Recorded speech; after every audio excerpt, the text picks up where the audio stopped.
திருவள்ளூர் அடுத்த கீழ் நல்லாத்தூரில் அருள்மிகு தான் தோன்றி முத்துமாரியம்மன் திருக்கோவிலில் 9ஆம் ஆண்டு தீமிதி திருவிழா வெகு விமர்சையாக நடைபெற்றது. ஏராளமான பக்தர்கள் கலந்து கொண்டு சிறப்பித்தனர். திருவள்ளூர் மாவட்டம் கீழ் நல்லாத்தூர் இந்திரா நகர் அருள்மிகு தான் தோன்றி ஸ்ரீ முத்துமாரியம்மன் ஆலயத்தில் 9ஆம் ஆண்டு தீமிதி திருவிழாவை முன்னிட்டு 4 நாள் உற்சவம் நடைபெற்றது. அதில் முதல் நாள் 31/7/2024 காலை 9 மணியளவில் பந்தல்கால் கணபதி ஹோமம் நடைபெற்றது.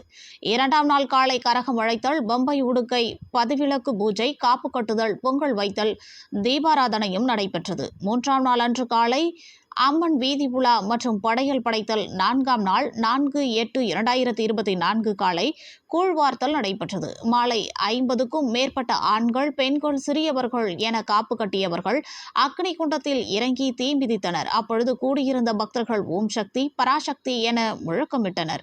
பின்னர் வான வேடிக்கையும் நடைபெற்றது. அதனைத் தொடர்ந்து அனைவருக்கும் அறுசுவை உணவும் அன்னதானமும் வழங்கப்பட்டது. இரவு தாரை தப்பட்டை, மங்கள வாத்தியங்கள், வான வேடிக்கையுடன் அம்மன் திரு வீதி உலா நடைபெற்றது. இதனைத் தொடர்ந்து இரவு நமது பாரம்பரிய கிராமப்புற நாட்டு கலையான தெருக்கூத்தும் நடைபெற்றது. இந்த தீமிதி திருவிழாவில் தாரை தப்பட்டை, மங்கள வாத்தியம், வீதி எங்கும் கண்கவர் வண்ண விளக்குகள், அம்மன் உருவம் பதித்த வண்ண விளக்குகள் வீதி எங்கும் ஜொலி ஜொலித்தன. வீதி எங்கும் வாழை மரம், மாவிலை தோரணங்கள் தொங்கவிடப்பட்டிருந்தது. விழாவில் கோவில் தர்மகர்த்தா ஹரிதாஸ், ஊராட்சி மன்ற தலைவர் தேவதாஸ், துணைத் தலைவர் பரந்தாமன், தொடுப்பு உபயதாரர் நாகராஜ் மற்றும் ஆலய நிர்வாகத்தினர் ஸ்ரீனிவாசன் முருகன், ஆலய குருக்கள் ஜானகிராமன் என்கின்ற ஜெகன், தீமிதி பூசாரி கோபிகிருஷ்ணன் மற்றும் விழா குழுவினர்கள், கிராம பெரியோர்கள், கிராம பொதுமக்கள், ஆன்மீக நண்பர்கள், அன்னை இந்திரா நகர், அன்னை தங்கம் நகர், சங்கராச்சாரியார் நகர், பல்லவன் திருநகர், திருநள்ளாத்தூர் பகுதிகளில் இருந்து 1000த்திற்கும் மேற்பட்டோர் இந்த தீமிதி திருவிழாவில் கலந்து கொண்டு கண்டுகளித்து அம்மனை தரிசனம் செய்தனர்.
không cần phải